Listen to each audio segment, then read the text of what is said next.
may have a seat to make sure everybody can see. Thank you so much. Am I the only one that hears that song? And I see you crying in the front row, right? There's something about that song and something about where we are today as a country. I'm sorry, I didn't mean to call you out. She's beautiful. She's in tears. Thank you, Dylan.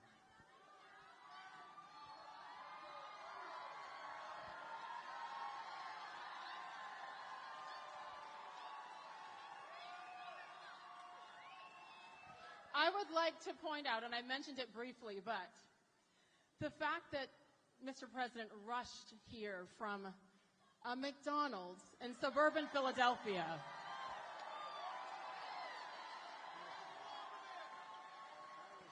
Okay.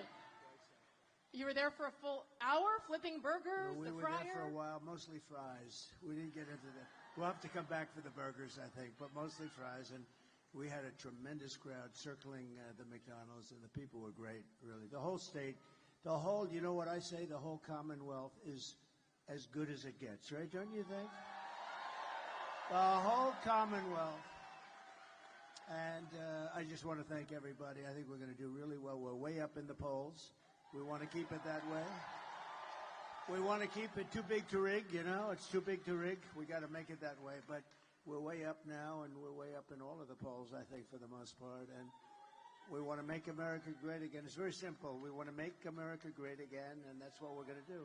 That's what we're going to do. So honestly, the fact that you chose to go there today and take the time, and I heard a couple of stories of people saying, thank you for taking time for the little people.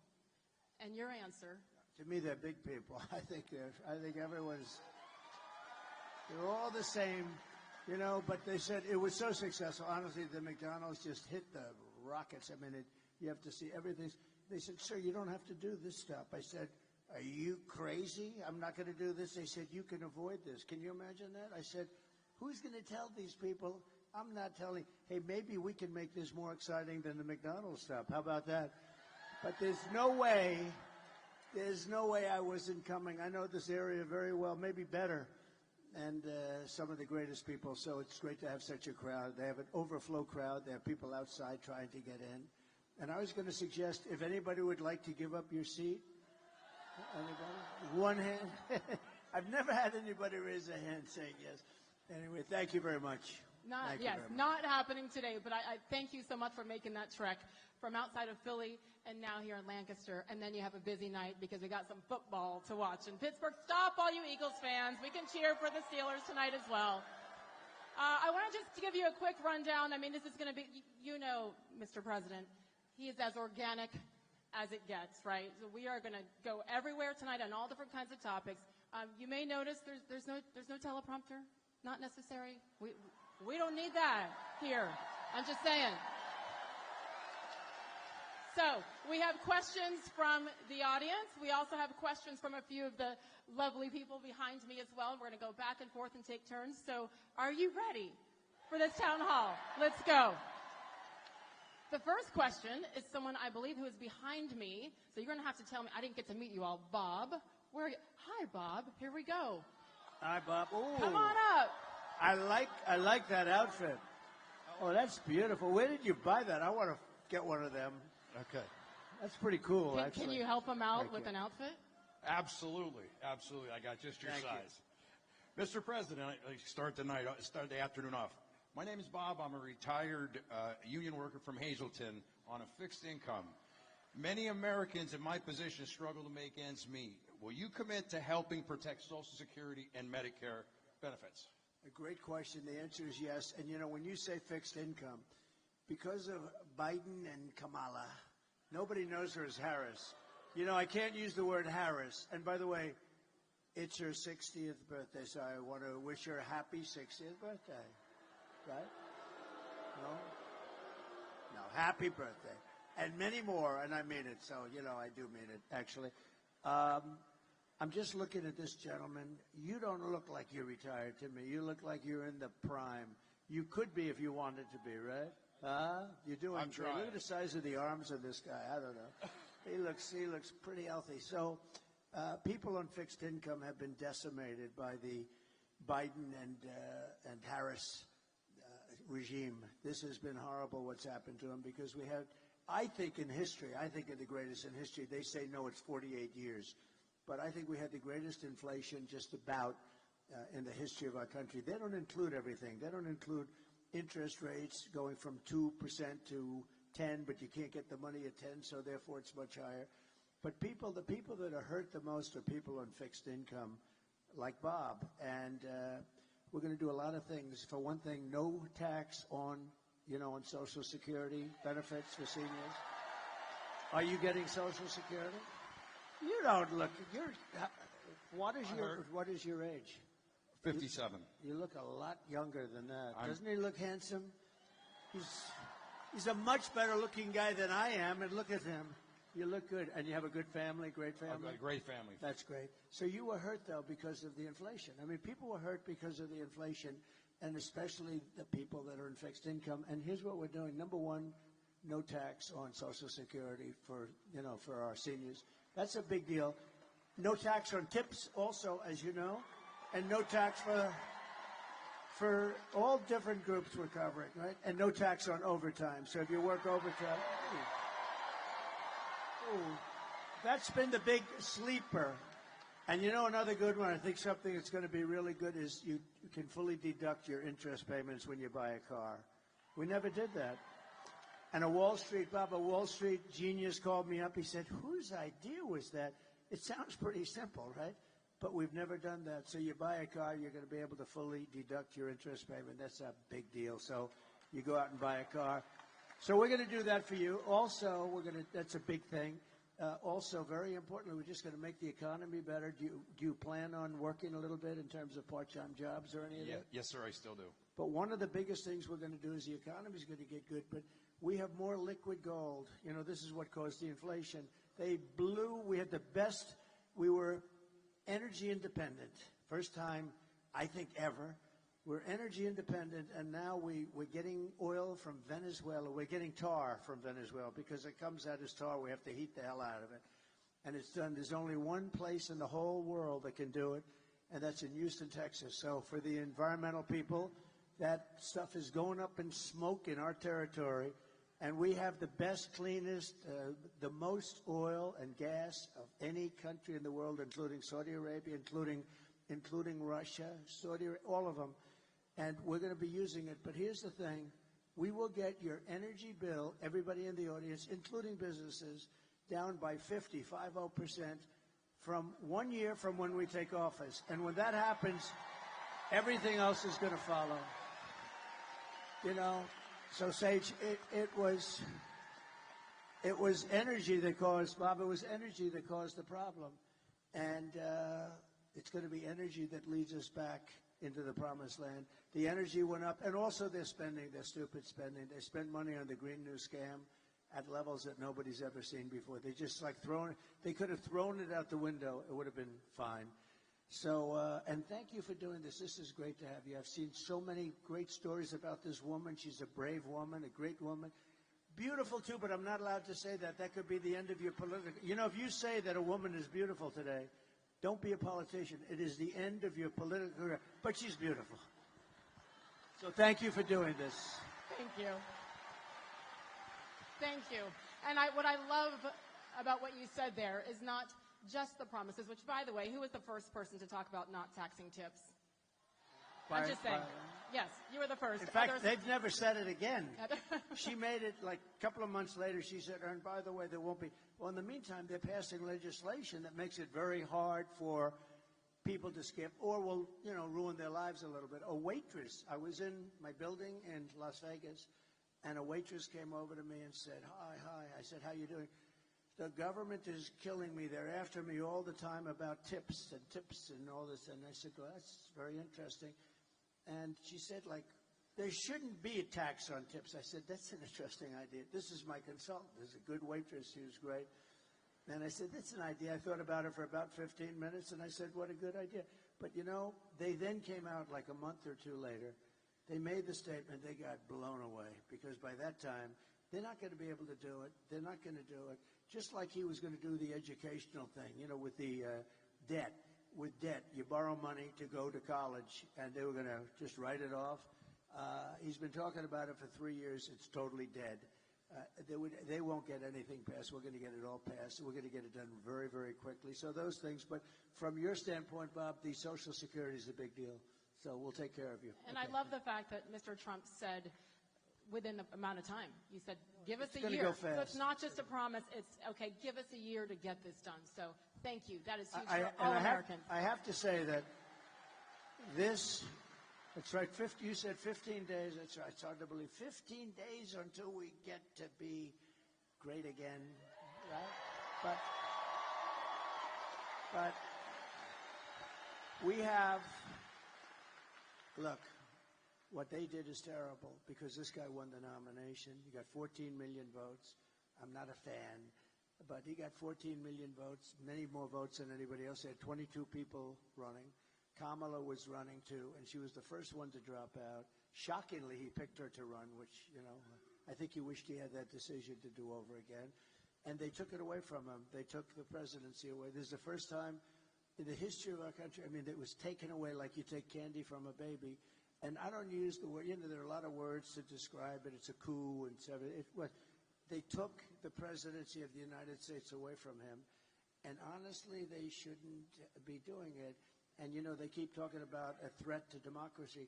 They're a threat to democracy, and she's a threat to democracy. What they did is a terrible thing. And just to finish, I believe that Joe Biden likes me more than he likes Kamala. And who would think that? And, look, the bottom line, so we had a debate, Joe Biden, we had a debate, and he didn't do great in the debate, but that's understandable. He didn't do well. And his poll numbers went down, but that's okay because you come back from that stuff. And what happened is incredible. Nancy Pelosi, crazy Nancy, went in, and Schumer and all these guys went in. They said, we're taking it away. Nobody's ever seen that before. Nobody's ever done it before. And it should never happen again. It was a terrible thing. I will say that. I think at the end of the day, all anyone wants, even if your man or woman doesn't win the race, win the competition, is just for it to be done fairly. That's all that people want. I So agree. here we go. 15 days. 15 days and counting. We were talking momentarily here about taxes and no taxes on tips, et cetera. And I believe our first question from the audience is on that topic as well. Where's the microphone? Right here. Hello. Here we go. Hello, Mr. President. Hello. My name is Suki. We've actually met before. Uh-oh. I have the tattoo. Here we go. I have the Here we tattoo, go. the portrait tattoo on my leg. We met September 14th in Jim Worthington. Oh, good. He's a good man. That's yeah, right. and I have your portrait on my leg every single day. I get to show everyone. Ooh. I love and All honor right, there's you. our story for the day. Go ahead Here with we your go. question. Okay, Mr. Go ahead. President, again, Thank my you. name is Suki. I have worked as a server bartender. I am a mom of 4 boys. My oldest is headed to medical school. My oldest son is a professional boxer, and 2 of my boys are MMA fighters. Wow. Ooh. That means she's got those good fighting genes. That's what it means. Wow. Are they good? Are they pretty good? How are they doing? He's all over TV. Wow. Wow, that's great. I am a proud mom. Most of my income comes from tips. Making ends meet in the economy is hard. Can you tell us your plan to lower taxes for working Americans like myself? Well, number one, we're going to make the economy much better. I mean, that's bigger than anything we can do is make the economy better. We're not going to let foreign countries come in and steal our businesses, our jobs, and everything else, which has been happening for years. And I must tell you, and I always tell them, why didn't you do something? When we were there, I did a lot about that. We had the greatest economy in the history of our country. We had the strongest border in the history of our country. I don't know if they have the chart because this is such a different forum from from making a speech or doing a rally, but we have a chart that's an amazing chart. In fact, it's probably my favorite chart of all time. Because I wouldn't be here without that chart. And oh, good. We wouldn't be here. We definitely wouldn't be. But if you take a look, see the arrow on the bottom? That arrow is my final day in office, and we had the lowest illegal immigration that we've had, I guess, probably in history, certainly in recorded history. and it was going lower. And we were going to let people in. We want to have people come in, but they have to come in legally. We have to know they love our country. They can. That's right. We don't want people coming in that were up for murder. And not only up for murder, convicted. We have 13,099 convicted murderers that were released into our country from the prison systems, penitentiaries in other countries. And the last count was 180 countries when you think of it. And we just can't let that happen. We also, drug dealers, gang members, everybody. And if you look at Venezuela, if you look at a lot of these countries where they came from, they opened up their prisons and they allowed the people to come out. And honestly, I would have done the same thing about it. It's called open borders. They heard we were open. They took them out. Thank you. Oh, it's so cute. Look at her.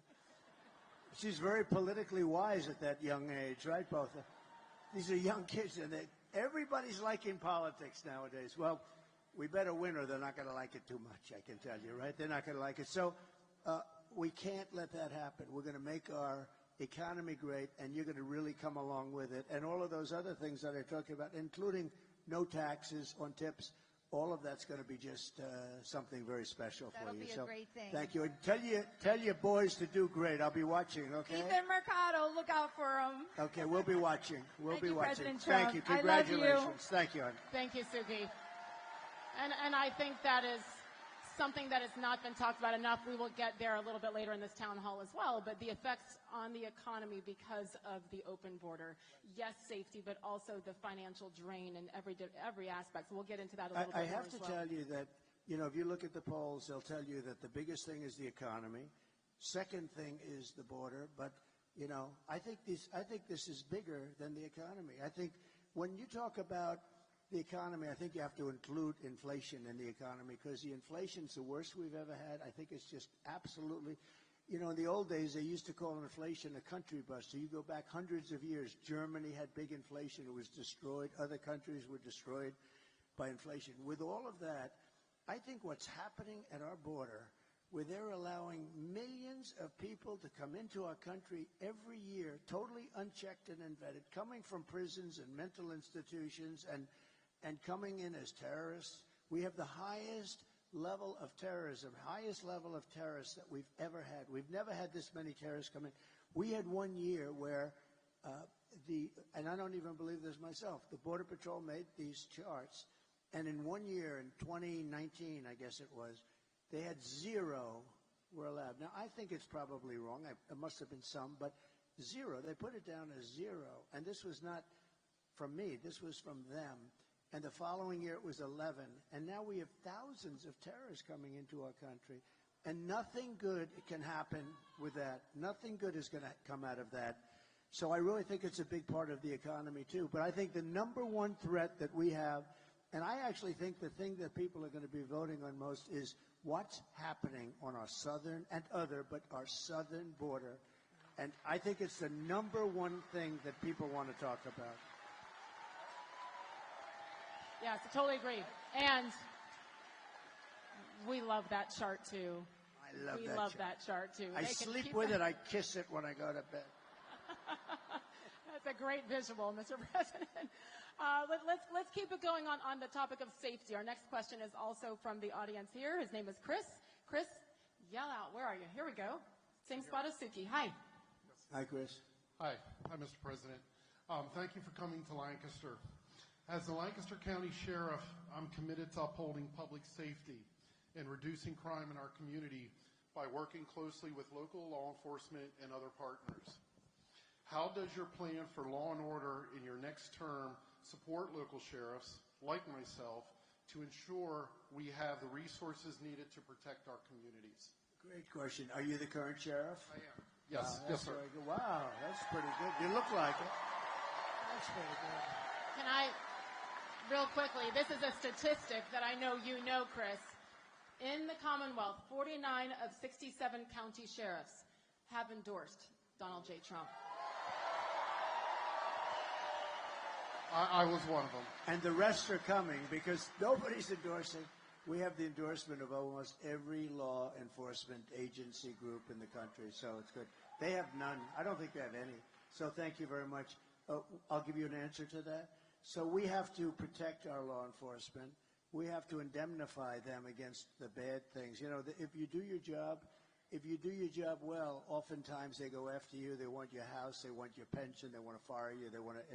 We can't have that. We have great people, and we have people that have to be given back their authority and their respect, because our cities are blowing up. We had the worst crime that we've ever had in the last year. Remember the other day, pretty recently, we were at the debate where I was debating with David Muir of ABC Fake News. And I said, we have crime at a level that we've never had it. And a lot of it's migrant crime now. The migrants are coming and they're causing crime, and they're tough as hell. And they're causing they're taking over like Aurora and in Colorado. And I mean, they're taking over buildings. They're in the real estate business all of a sudden, but they're vicious people. And they're taking over. And he said, no, the crime is down. Crime is down. I said, crime's not down. No, it's down. The following day, they released the figures, and crime is up 45%. And I haven't gotten this guy, David Muir. Everything I said, I said, who am I debating here? I had two of them from ABC, and I had her. She was the easy one, but they were terrible. They never questioned her on one thing, but he said, crime is down. No, crime is way up. And the FBI, we have to look at this, because the FBI put out charts that crime was down initially, because they didn't report certain little areas of the country, like the worst areas in the country for crime. And it turned out that their stats were very wrong and very misleading. But he was wrong, because it's up like at least 45%. That's an incredible. You take a look at Venezuela, take a look at some of these countries that are taking all their gang members and their criminals off the streets and giving them to us. Their crime is down 40, 50, 60, 70%. So we're going to give you back the dignity and the respect. You know, we have great respect for you, and we're not going to let this happen. You can stop crime. You just have to be given the go-ahead. You go to Chicago, you go to a lot of cities, and they rob a department store, and guys are walking out with refrigerators. They have it on their back with two friends, and air conditioning and everything. And they literally are stripping, and the police are standing outside, and they're shaking out of anger because they really want to do something, but they're told to stand down, and they're watching these criminals walk out. We're not going to have that happen. We're not going to let that happen. So thank you very much, Sheriff. I appreciate it. You know, I think, unfortunately, since you left office, and certainly 2020 and COVID and George Floyd, I mean, it has been tough, and that's why I think we're all so grateful for the men and women in blue, because you do put your lives on the line every single day. So thank you, Chris, honestly, and for being a leader there.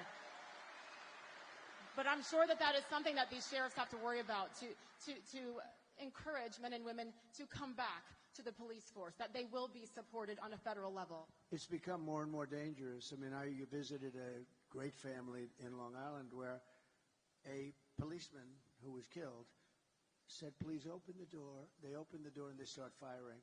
The windows were darkened. They opened the door and they start firing. There's not a thing you could do, even if you were allowed, and they're not allowed, to open the door with a gun in your hand. You're still not going to make it, because you can't beat that kind of speed. I mean, he's got a gun.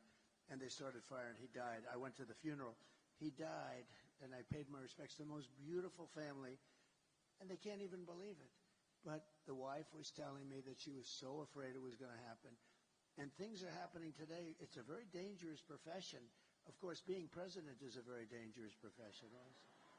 You know, we were going over that the other day. 1/10 of 1% of race car drivers, that's pretty dangerous, right? 1/10 of 1% race car drivers die. 1/10 of 1%, these guys that ride the bulls, I mean, say what you want. They are very brave. But 1/10 of 1%, similar to like the race car stuff. With presidents, it's a lot of them. If you think about it, you know, you got Lincoln and Kennedy and McKinley and this and that, or get shot at, many shot at, Reagan and Ford. And this is a very dangerous profession, but I wouldn't change it for anything, because we're going to turn our country around. We're going to turn our country around, and we're going to do it. We're going to do it fast. Thank you. And it does start with Americans being able to feel safe in their cities and towns every single day. It's interesting because was it just this past week when you sat down with the Wall Street Journal and called them out on a couple of things, I think is safe to say. Is that the best way to describe it? He let them know what he thought about the ways that they had reported things and certainly the way that even questions were being asked. And if you look back at that factually, whether it be tariffs, whether it be crime, like we were just discussing, whether it be the border, whether it be COVID. They were wrong about a lot of things, and you called them out on that. In particular, with what we were talking about with the southern border. Well, we have to take care of our border. Our border is so important. And look, it's just common sense. People are coming through that are criminals. You're going to have more crime. And if you remember where Kamala was saying, no, the people that come into our country, they don't commit crime. They are far tougher. The one thing nice, our criminals look like very nice people by comparison. These people are vicious. The level, you just take a look at some of these gangs that are coming in. So our criminals look much nicer than they used to. That's the only thing we can say, but that's not much. The Wall Street Journal was interested. I had like a 2.5-hour meeting with them, and it was a great meeting. I respect the Wall Street Journal a lot. And we had with the editorial board, and they actually wrote a beautiful story about it, but the one thing they said that was great, we've watched this guy for 20 years. The one thing we know is that he's got no cognitive problem. I have no cognitive. She may have a cognitive problem, but there's no cognitive problem. It was nice that they actually said that. They said, if anyone has any questions, we were grilling this guy for 2 hours or 2.5 hours. Got no cognitive. In fact, if anything, he's maybe better. I don't even know if I like this. Maybe he's better than he was 20 years ago. So anyway, it's and I actually call for a cognitive test for all people wanting to run for president. I think not based on age. Some of the greatest leaders in the world, and I'm not 80, and I'm not that close to 80, but in the Biden case, he's 81 or 82. And that's okay because I know people that are unbelievably successful. By the way, a man who's very successful is Rupert Murdoch, and he's 93 or 94. He was at a meeting that I had the following day, and he's sharp as you can be. I mean, he's the same guy that I've known for 25, 30 years. He's sharp, and he's in his 90s.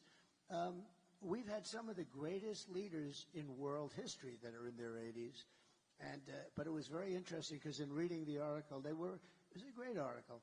But I appreciated that they said that. It's very nice that they say it. I've done cognitive tests. I've done them twice, and I aced both of them. And the doctor, in one case, said, I've never seen anybody ace them. They've never seen anybody ace them. But I'd like to see cognitive tests for anybody running for president or vice president. I think it's important in a way. And it should have nothing to do with the number, the age, in my opinion. No, it's all about the test and turn them in and make that part of the requirement. I did ask about it, though. Why can't they? They say it's unconstitutional, which I think is too bad or ridiculous. But I'd like to see that. I think it would be great if we could have, good, strong tests for people that are running for president, vice president. They do say, however, it's unconstitutional. Who likes the idea of that? I do. Yeah. Well, there's an age minimum, so add that to it, 35 years and a cognitive test. Yeah. Because you could be 41 and have cognitive issues, right? I mean, there's I've said it for a long time, and I think it would be a great thing if we could do it. Let me ask you one more time to wrap up the topic of the border, because the second you left office and Biden-Harris took over, they immediately implemented changes and changed drastically so many of these 99 things. Changes, can you believe? Immediately. Like remain in Mexico. Like you got to remain in Mexico. You can't. That's a little change, right? And you think that was easy to get from Mexico? I said, we want to, and because of tariffs, I said, look, if you don't agree, I'm going to charge you 25% tariffs. They said, we would love them to remain in Mexico. I'll never forget. They were so against it. So how quickly can these be implemented again and changes made? Almost immediately. Remember one thing. I watched her the other night about a bill. The bill was a disaster, by the way. It was a horrible bill. Would have let people have immunity. It would have given people, millions of people would have allowed it to come in aimlessly. It was a hopeless, horrible bill. But she always uses that. And we would institute, she's trying to get tough now on the border after 4 years of destroying our country. Now, all of a sudden, a couple of months ago, they went to a little bit tougher. The only thing she didn't stop are airplanes flying over the border, loaded up. You know how many people? Hundreds of thousands of people come in by airplane. They didn't stop that. They forgot. I think they said they forgot. You know, they want to show a little toughness. But look, we need strong borders. We need great elections. If we don't have great elections and strong borders, then we don't have a country. Those two things and other things, but those two things are at the top of the list. We have to have strong borders. And we want people to come in. Yes. But we want people to come in that can really do it, that can do a job. And we're going to get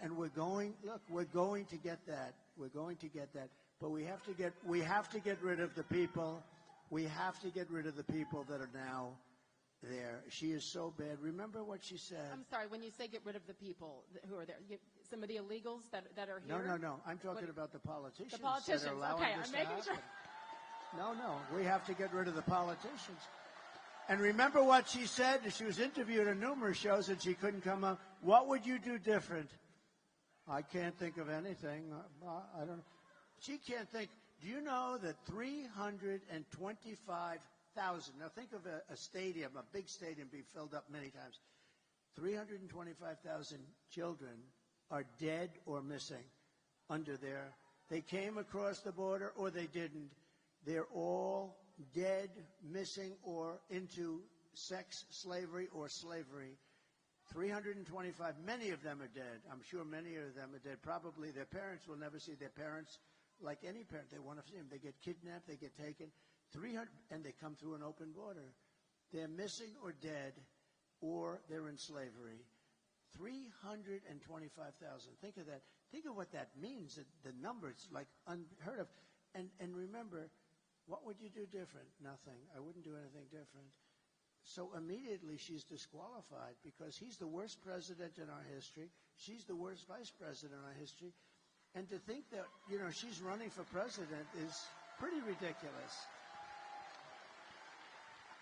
I feel like you all will agree with me that this is no one here or in this country that I speak to, and you speak to a lot more people than I do, is anti-immigration. It's about doing it the right way.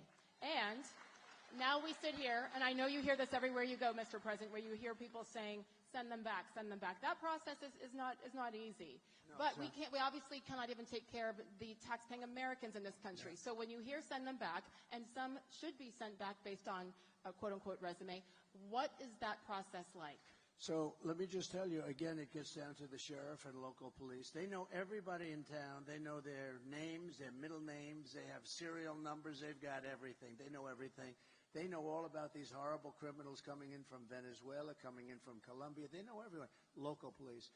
The local police will work with others. And look, from a practical standpoint, it's very tough because there'll be one woman with two beautiful children who gets brought back, and there'll be tears, and the Times and all these crazy newspapers will do stories about one person when so it's a very difficult thing. But we start with the murderers. We know who they are.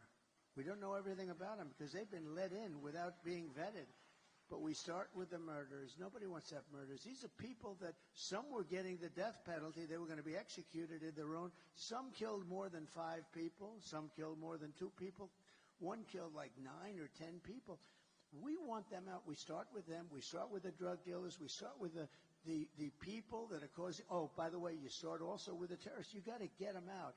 And then we start figuring out what the hell we're going to do, because what they've done to our country, what they have done, and I'll tell you who is affected most, the black population, the Hispanic population, because their jobs are being lost.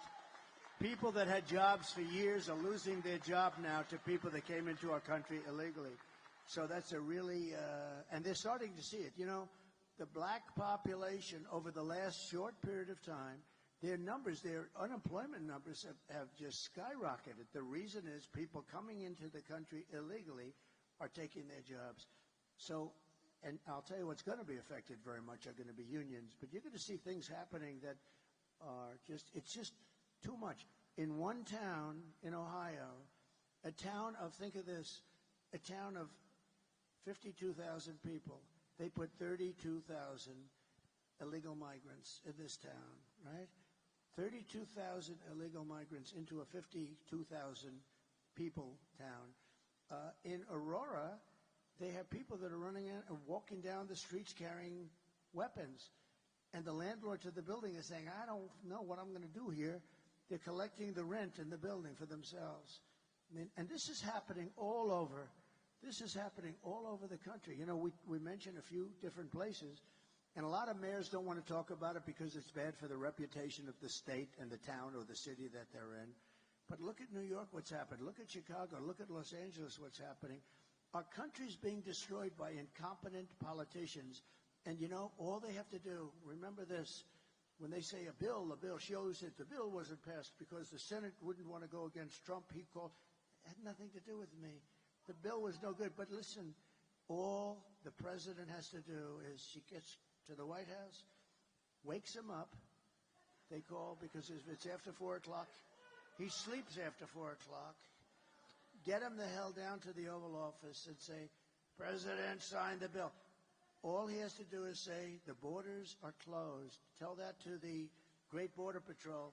The borders are closed, and those borders, that's what I did. I didn't have a bill. I had the best border maybe ever. I didn't have a bill. I just said, close the borders now. And they were closed. You don't need a bill for that. They have been saying that for years now, that they needed to get it approved in Congress and all. You don't need a bill. I didn't have a bill. I didn't have a bill. I said close the borders. You know, my father used to tell me when, like, we'd hire some guy and, sir, could I have a letter of authorization that I got this job? And my father always used to say to me, you know, son, every time they need a letter, they never work out to be any good. The guys that don't need a letter, those are the ones that you want. Because when they ask for a letter, that means they don't have it. This guy, so what happens is, you call up the head of the Border Patrol, you call up the group, and you say, effective immediately, the borders are closed, and they close up. And that's what I had. I didn't have a bill. I closed up the borders. And the billions of dollars that are being spent across the country to pay for the education, the health care, the rent, the insurance for illegal aliens can go to Americans, can go to minorities, can be spent on veterans who are on the streets homeless. So I have hope, and we're going to hold you to this. But, you know, it's not financially feasible or sustainable for us to be paying for for millions and millions of people. It's estimated now that the real number is over 21 million people in 3.5. 21 million people came into this country. Many of them are seriously bad people. And that's why the graphic is the best graphic ever. I was wondering who that was. It's the fake news. No, these guys are great. These are the photographers. When they take good pictures, I like them. When they take bad pictures of me, I don't like them. They usually turn out to be not so nice, but that's okay. Here's a man. Pulitzer Prize, Doug. Pulitzer Prize. It's the only thing good about the New York Times is Doug. Pulitzer Prize, everybody. Pretty good. He's good. He's a good guy. They're all good guys. Very talented guys. Good. Yes, we pay extra close attention to any movement up near the stage. I was wondering who's coming in. I was looking. I was getting ready. Put up your dukes. Here we go. Here we go again, yes. Back to the audience. Where is Paul for a question? Good evening, I got to get to work. President. He's behind me. Hello, Paul. All right, Paul, let's go. Hi. You ready? Hey, to kind of talk a little more about the border. My name is Paul, and I served in the United States Army and the Pennsylvania Army National Guard. Thank you.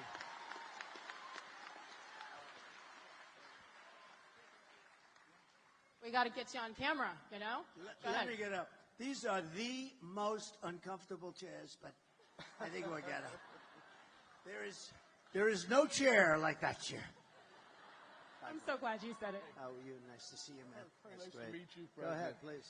Sir, right now members of the National Guard are mobilized because of the crisis at the border. How soon will the wall get finished if you're elected? So the wall, we built hundreds of miles of wall, more than I said I was going to be doing. And again, I had a hard time with Congress on the wall. I took it out of the military because we rebuilt the military. We had a lot of money in the military. We took out billions because I considered it an invasion of our country. It was very easy. And we then got sued by Nancy, crazy Nancy, and all the Democrats, and we got sued 11 different times.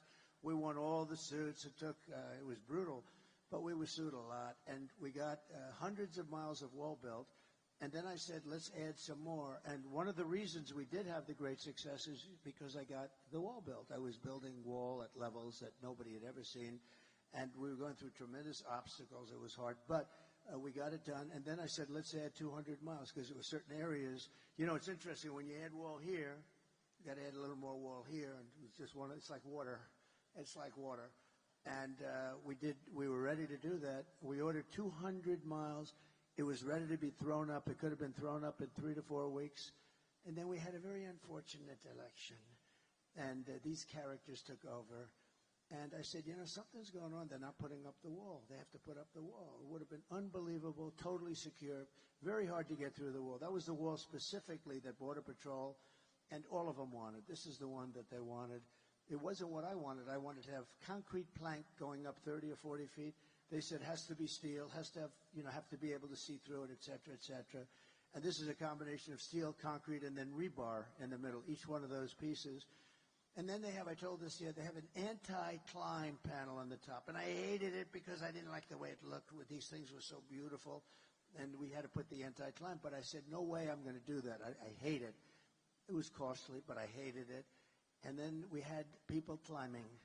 And it's true, the anti-climb panel is exactly what it is. It was much harder. So I said, all right, we'll do it. But this is exactly what they wanted. And they didn't want to put it up. And that's the first time that I realized that they actually want an open border. Who would want an open border? It's like, who would want an open border? Who would want men playing in women's sports? Who would want all these transgender operations on your children? So we built a tremendous amount of wall, and we were going to do another 200.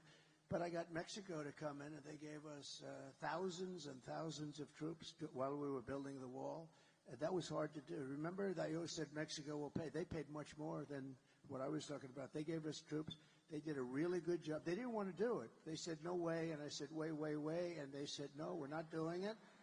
And I said, if you're not doing it, I'm going to charge you a 25% tariff. And they said, these tariffs I'm telling you, it's my favorite word in the dictionary, outside of love and religion. Love and religion. But so I said, we're going to charge you. And we got the troops from Mexico free of charge.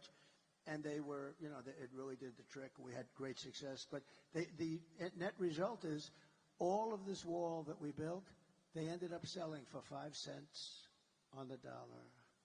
Very expensive stuff, too. Not all of it, but a lot of it. And Texas wanted to use it. Arizona wanted to use it. And the federal government wouldn't sell it to them. And they sold a lot of it for 5 cents on the dollar. These are people that hate our country. I'm convinced of it. There's something. You got to vote them out. We got to get back to common sense, right? Thank you. How immediate is that process? We talked about sending certain individuals back. How immediate is the wall process? Can they begin building right away? Yeah, the wall. Yeah. I've become very good at building walls, actually. Remember, there's only 2 things that work. Everything's obsolete. Other than that, see their cameras? Look at these beautiful cameras they have. In 2 weeks, they'll be obsolete, right? Everything. The computers are going to be up. 2 things. What are the 2 things? Wheels and walls. They're not obsolete. They always work. And you can always have a wheel and a wall, right? Look at her. She was the one that was crying. If she was crying, that means she likes, you like Trump. Look, she's crying again. She's crying again. Here we go. Stand up. Show everybody. Oh. Very nice. Thank you, sweetheart. Are your friends as passionate as you? Yes. Well, oh boy, I'm glad they have those good seats. Thank you, darling. Appreciate it. Thank you. We call these, don't we call these happy tears? These are happy tears, Those are of course. tears Yes. that are happy tears. Okay, let's keep it going. Olivia, I'm not sure, is Olivia in the audience or is Olivia on stage? Hello, Olivia. Come join us. You get to stand in the middle here. Go right ahead. Good evening, Mr. President. My name is Olivia, and I'm a first-time voter from Stevens and a college student. Based on the inflation and weak job market, it seems like a big stretch that I'll ever be able to own a home.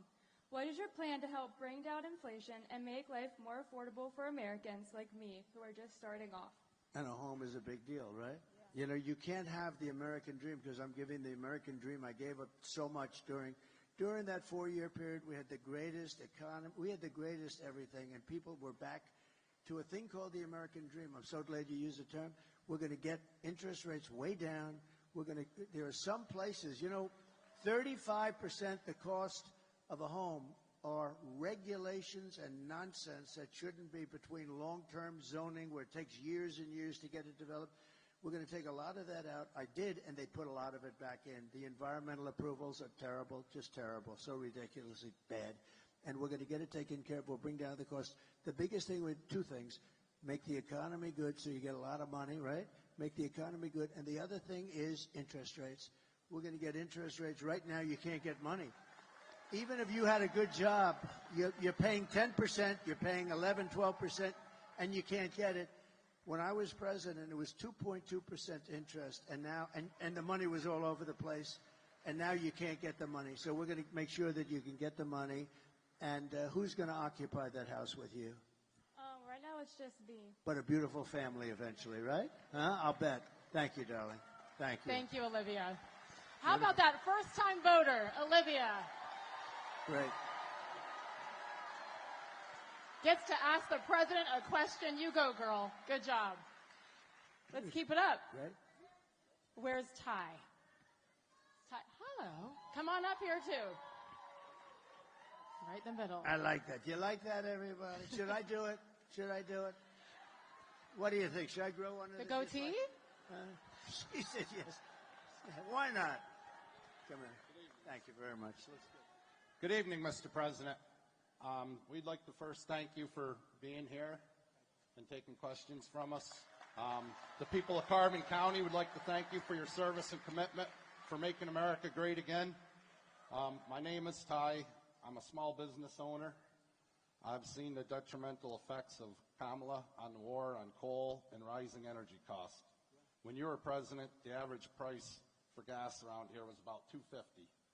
Today at the Wawa on the corner, it was $3.34. That difference over 4 years adds up. What is your plan to help businesses like myself, especially with the cost of energy? So we actually had, and the big thing is going to be the cost of energy. Energy is so big, it's so like amorphous. It's all over the place. If you make donuts, it's the stove and the truck to bring them to wherever they're being delivered. The biggest thing is energy with this, with what you're talking about. We're going to get that way down. And our price per gallon was actually, we had it down to $1.87 a gallon. And we had actually the $3.50 was up to, that you had mentioned, that was up to $4, $5, and $6. And it was heading up again. And then they went back quickly. You know, they ended my energy policy and they were getting killed. And they went back to it. What they don't say is that they went back to it. You know, they said, we're getting killed here. The day after the election, if they won this election, they're going to go to a no fossil fuel deal. You're going to have all electric, and you're going to say, oh, I can't go far. It costs too much, and they're made in China. And, you know, we love Elon Musk, and he makes – and I think – and I will tell you, and I think these electric – what he does is incredible. What, you know, the electric cars are great, but it's a certain application. Some people would like them, depending on distances. If you want to go long distances at this moment, maybe not. But, you know, the amazing thing about Elon, you know, he's in Pennsylvania today campaigning for me. Can you believe it? And the Tesla is a great car, but I will tell you, but he will be the first to tell you, and he never called me once because I hit them hard because they have this electric mandate that in a very short period of time, everyone's forced to have an electric car. Well, what about hybrids? What about regular gasoline-propelled cars? We have more gasoline than anybody, but China has the product to make the batteries, so it's not a good thing for us. I've never had a call, and I speak to him a lot. He's incredible. How about that rocket that came down a few days ago? How cool was that? I called him up. I said, was that you? He said, yes. Nobody else can do that. Russia can't do it. China can't do it. And the U.S. can't do it other than it's him. But, no, he's incredible. But, you know, amazing thing, he never once called me up and said, give you my word, I never once called me up and said, lay off the electric, would you? He gave me the greatest endorsement. He understands what he's going to have a tremendous market. There's a great market for that, but not 100% of the market. It's, you know, gasoline and hybrid. And there's another one, hydrogen. Did you ever hear that? That's a new one. But here's the problem. He knows. Mr. Wall, please stand up. He's heard this before. This gentleman has come to 300 rallies. He likes me. You know, he's a very successful guy. He just likes these rallies. He'd rather be watching this than some crummy football game, right? But, you know, what is happening is there is a lot of great technology, but hydrogen is not acceptable because it's better than anything except when there's a problem. It has a tendency to blow up. And when it blows up, you are unrecognizable. They call the wife down, would you please examine, not really the body, because there's no body, it's just a pile of stuff. And I don't want the hydrogen, if you don't mind. You know, it's one of those things that's really wonderful, but when it doesn't work, you're dead. We don't want that. So we'll come to another, but there'll be other, over a period of time, there'll be other things. We're going to get those interest rates down. We're going to, and I'm telling you, I said it at the beginning, I'll say it again. We have more liquid, think of it, we have more gasoline and gas, and we have oil converted easily into gasoline. Also oil for your house, for your air conditioning, for your heating. We will have your electric bills and all of your energy bills down by, we're going to cut it in half. Anything you're paying right now, and that's going to make your business strong by itself. That's good. And it'll be done within 1 year. Because what are we going to do? Drill, baby, drill. Frack, baby, frack. We're going to frack. We're going to frack and drill, okay? Thank you, man. Thank you. Oh, good. I will. I will. And Ty, what is your business? I own a bar and restaurant in Lehighton, Pennsylvania, in Carbon County. What's the name of it? Boatyard Bar and Grill, just outside of Jim Thorpe. Sounds great. Huh? Thank you. Thank you. And I love this. I love this topic because we know how many small businesses were decimated, especially after COVID and what has happened since then. So, Ty, we're here for you. Go hang out at Ty's bar. Why not? The one thing, sounds good. I'll bet it's a good place. Got a lot of action, right? Oh, Stan Musial? Oh, I see Dan Muser. Is Dan here? Oh, where's Dan? Is it that good, Dan? I thought he said Stan Musial, Stan the man, remember? Hi, Dan. How are you? Who do we have here? Look, come on up here for a second, Dan. Am I allowed to do? Because this is our host, so I don't know if I'm allowed to do this. But what do you think? One of our great Congress people. You know, under this forum, we don't really Secret Service announce our Congress people, our senators. And you're going to tell me who else is here with you, Dan. Come on up. This guy is fantastic, Congressman Dan Muser. How are we doing? Most importantly, Dan, most importantly, he's very much involved with the election. How are we doing? We're doing great, Mr. President. And you know why? Because the enthusiasm for you has never been higher. And hey, how about it, everyone? We have so much to thank you for. What you did as president, our country was never stronger. What you're doing now, you and your family, what you've gone through for surviving, we thank you very much for that. And folks, how about we're going to be thanking him so much when he truly makes America great again. It's all going to happen pretty fast. Thank you, Dan. Lloyd, come on up here, Lloyd. Come on up here. Lloyd Schmucker, Congressman, warrior. Lloyd Schmucker. Come on up here, Lloyd. Thank you very much. That's great. That's great. Hi, Lloyd. These are two warriors. He had no idea he was being called on stage, did you? No, not at all. But I can tell you, this is the district that I represent, and there's a room full of people who love you, Mr. President. They love him, too. And I'll also tell you the enthusiasm is higher than 4 years ago and even 8 years ago right now. We're seeing volunteers like we haven't seen before. We're going to win this area big. Thank you very much. Thank you both. Thank you, Dan. Thank you, guys. Thank you, man. Thank you. Thanks, Lloyd. Thank you. Good. Oh, I'm lucky. Oh, you have no idea the hell that I'd have to. If we would have said goodbye and these two warriors weren't introduced, I would have had a problem. I would have felt very badly good. Is there anybody else? You're going to go for McCormick. I know that, David. Do you know what I enjoyed watching was the expressions on the faces of the Secret Service as he's inviting people on stage, right? They're not happy. They don't get too happy. That's right. They're saying, excuse me, sir, they won't be allowed on the stage. Anyway, This has been really great. I think you ended the question with Ty about frack, baby, frack.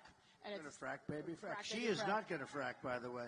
She's been against fracking. She wants to confiscate your guns, and she will do it. You know, with a politician, take a look at their initial record. That's what they go back to. She's only doing this because of the election. She just changed all these. She changed 15 different policies. She wanted the transgender operations, I mean, almost at will. And a lot of them, though, the taxing. She wants to do a capital gains tax on, think of this, on unrecorded values. Think of this. If it goes up, you don't have any cash, it goes up, she'll put everybody out of business. She wants a capital gains tax that's going to destroy the country. She wants to raise your taxes to 70 or 80%, kill all your jobs, chase everybody out to other countries. You know, businesses today, they will leave our country. They're international businesses, the big ones. And you want to get cute, everyone's going to pay. They say one day, I'm going to Asia, I'm going to Europe, I'm going to Germany, let's say, I'm going someplace. We can't do this. She wants capital gains taxes that have never been even tried before. They will destroy the country. This woman is so incompetent. She's so bad. You cannot, and I would normally not like to speak like that. If they get chosen, our country's finished. You know, Elon Musk is a very smart guy. You got to see his endorsement. He said, if this election isn't won by Donald Trump, our country is essentially finished. That's a hell of a statement for him to make. And he's a totally brilliant guy. This guy's got so much. And I have to say, and I've said it before, I said it yesterday at a rally, he makes something that Starlink, that I didn't never heard of it, but it's great. It's communication. North Carolina, Georgia had some areas that were not, basically it's communication. It's a communication system. But especially North Carolina is the job. It was just totally demolished. They had no communications. People were dying. The federal government failed. Worse than Katrina. They did nothing. The White House, her and Biden did nothing. And they needed to get Starlink. They said, you know Elon Musk? I said, I do. What? Because I was there. They said, is there a way we could get Starlink? So I called him up, and he had that to them so fast. It was unbelievable. And you can't get it. The congressmen know this. And so I just want to thank Elon Musk. But when you look at his endorsement, where he endorsed me, I mean, he's not going around all over Pennsylvania day and night. It's like he's running. He just feels that our nation, if it doesn't win this election, the nation is not going to survive. It's not going to survive. It has been So I incredible want to thank watch. Elon. Yes, it has been a blessing to watch him. Without the First Amendment, we have nothing. And Elon Musk has come. Buying Twitter was an incredible thing to do. And I think all of us are so grateful for him appreciating what America was founded upon. I will say about the fracking, to wrap that part up, fortunately, we do have something called videotape. And in 2019 and several times since Kamala Harris has said she would ban fracking, and now we come back and a lot of flip-flopping on that. So just like with the border, when I asked timing and how quickly, we're in the Keystone State. We're in the Commonwealth of Pennsylvania, fracking. I mean, this is a gold Do you want to mine put right up, here. do we have one of those fracking statements that you made? Because here, you know, we put it up sometimes, but Pennsylvania specifically. Yes. It's about fracking. Can they put that fracking tape up if they could do it? I don't know if they can do it. This is a different forum. But if they can, put up the frack.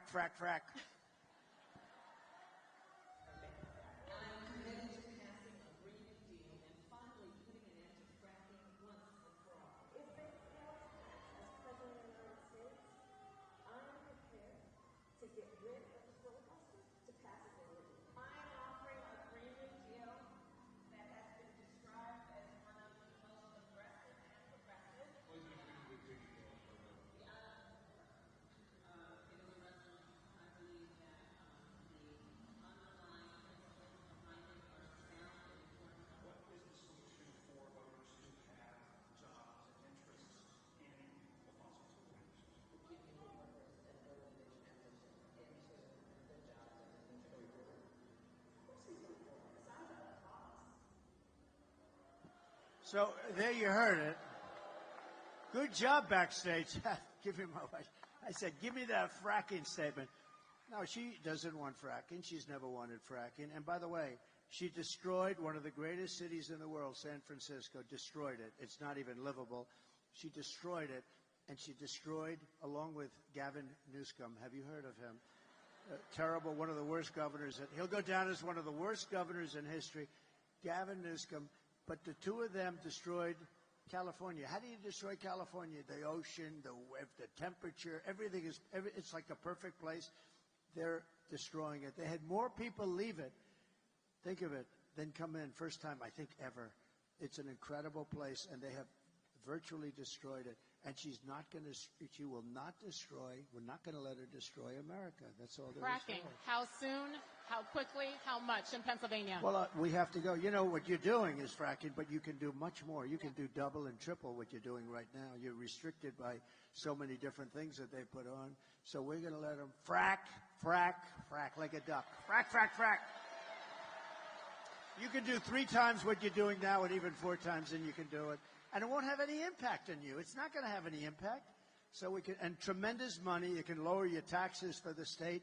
Great for the country. But you're in a state that has tremendous, capability that you wouldn't even think. You don't think of Pennsylvania. When you think of Pennsylvania as a commonwealth and having to do with fracking, 20 years ago, you wouldn't have thought. But now it's your biggest, most important thing. It's 5.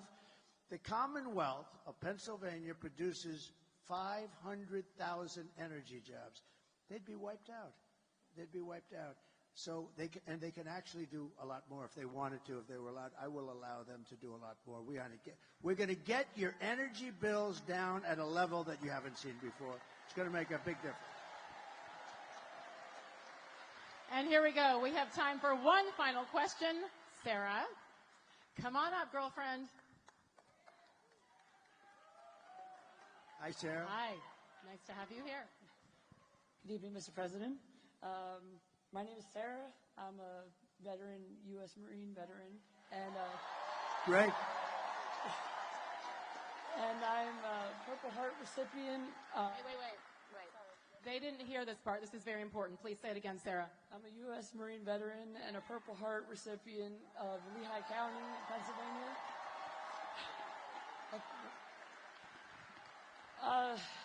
Many veterans face significant challenges such as accessing quality health care, mental health support, and transition assistance back into civilian life. Will you commit to making the VA Choice program that you open up permanent? So we had VA Choice, and this was something that was so important, was sought. That's where you have a choice of getting a doctor if you can't get fairly, quick service. And I will say we have great doctors. The doctors are incredible, but the administration of it is not good. And as you know, 4 years ago, we had the highest rated VA ever. We were at 92% approval rating. And I got 2 things done. I got VA Choice, and that was basically you wait, and if you don't have a doctor within 48 hours, you can go outside, get a doctor, we pay the bill, and you get yourself taken care of. People were waiting for 4 and 5 months to see a doctor. And they were not feeling well, but literally it was a minor thing, and they end up being terminally ill because of it. Think of it, terminally ill. The other thing we did, we had a lot of people that because of civil service and unions and other things, you couldn't fire them under any circumstances, no matter what they were. And they were sadists, and they were thieves. There were a lot of bad people, right? You couldn't fire anybody, so they were living with people that were horrible. And these were both authorized by Congress. One was 52 years, they couldn't get it. The other was 58 years. I got the right to fire bad people that didn't take care of our veterans, right? You know that. And we fired 9,000 people and replaced them with great people, with loving people. And those 2 things, and we had a 92% approval rating, and it's never been even close to that. Now, here's the bad news.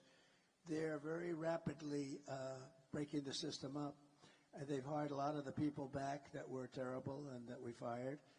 They're one of the problems. It's just unbelievable. And they don't know. You know why? Because they don't know what the hell they're doing. And the other thing is they're slowly getting rid of choice so that they're making it so tough that you almost can't use it. We were actually saving money on choice because you save. A doctor would fix them up and get them back and beautiful. Instead, they were getting sicker, sicker, and sicker, and many of them became terminal. You know, I did one other thing. I have to say, right to try. That's where you have a right to try medicines that won't be approved for another 4 or 5 years. They've been trying for 50 years, more than that, to get it approved. And, you know, the insurance companies didn't want it. The country didn't want it. Nobody wanted it. The doctors didn't want it because they didn't want to be sued. And I said, here's what we're going to do. I sat down in a room with all of them, the labs. I said, we're going to make a deal. They're going to sign a document saying they're not going to hold anybody liable, and we're going to get the right to try. And nobody really wanted to do it, but we did it. I forced it on them. We have saved thousands and thousands of lives, and even the labs now, and the doctors like it, because we're finding out that, you know, some of these things are incredible. They're taking people that were terminally ill, and they're getting better. Some of them are getting totally better. And we've saved thousands and thousands of lives. It sounds so simple. I love the name, Right to Try. People used to go to Asia, they'd go to Europe, they'd go all over the world looking for a cure, or they had no money and they couldn't do that. They'd go home and they'd just die. Now they sign a simple document, and we're using space-age things that won't be approved for another few years by the FDA, and we moved that time up. But they won't be approved for a little while. You know, you have to go through a very extensive testing. But if people are willing to sign that, we have saved so many thousands of lives. So I think you understand. But we're going to go back to choice very rapidly. Immediately, we're going back to choice. And we're also going to get rid of the bad people that don't love you. Okay?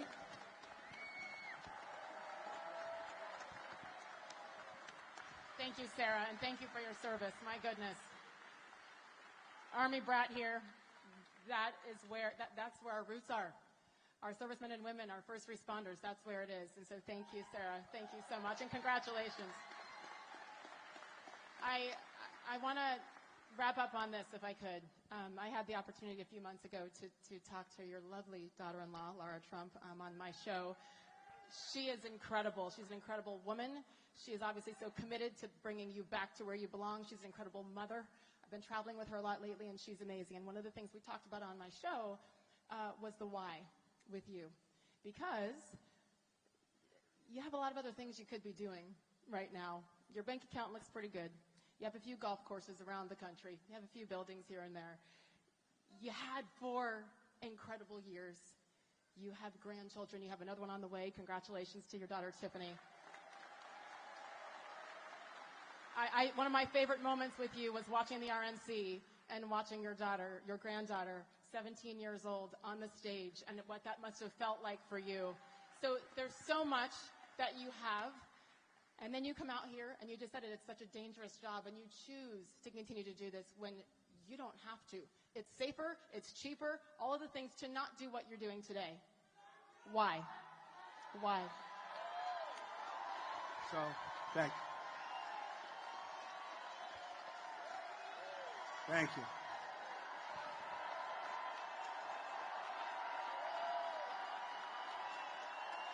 Thank you.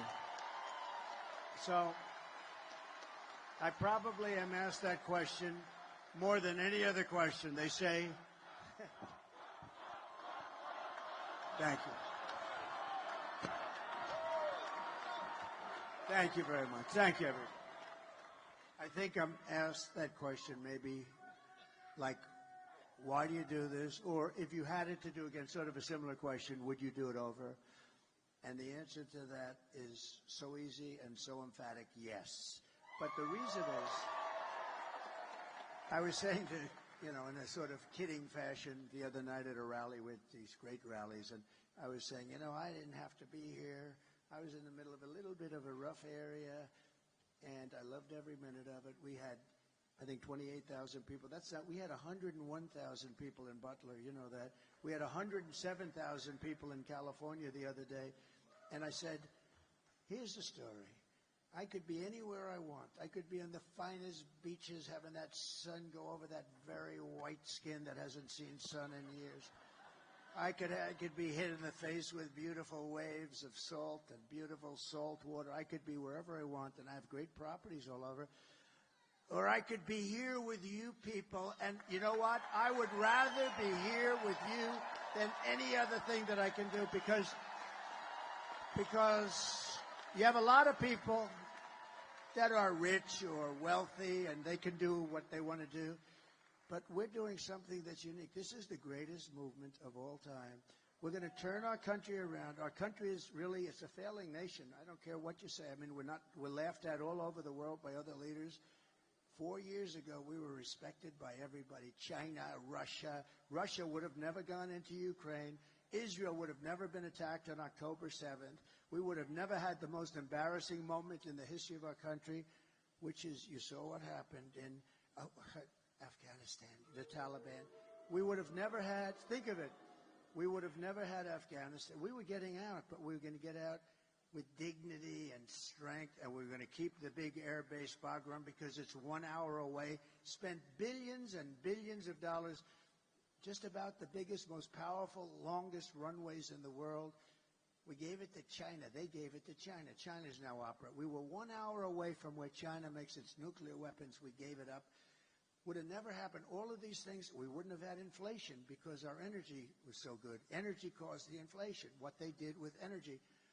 But I said to myself, sometimes I think, I get hit with all these lunatics that we have, where the radical left lunatics, where they make up stories about Russia, Russia, Russia. In the end, I wouldn't change what we've done for anything. We're going to make America great again, greater than ever before. And we can't do that sitting on a beach, right? We can't do that sitting on a beach. So I wouldn't change it for a thing. And I just want to thank you. You've really done a great job tonight. And you have a tremendous understanding. I thought that I know you through sports and through other things, but you have really got an understanding of both the good and the bad of where this country is, and I appreciate you being here very much. Thank you. Thank you I'm an very much. American. That's all it is. I just love this country, and I love that you love this country. This is what we need, and he does choose to do this for all of us. So help me give him a grand exit off the stage here because he has football to go watch. The 47th President of the United States, Donald J. Trump. Thank you very much. Thank you. Get out and vote, everybody. Thank you very much.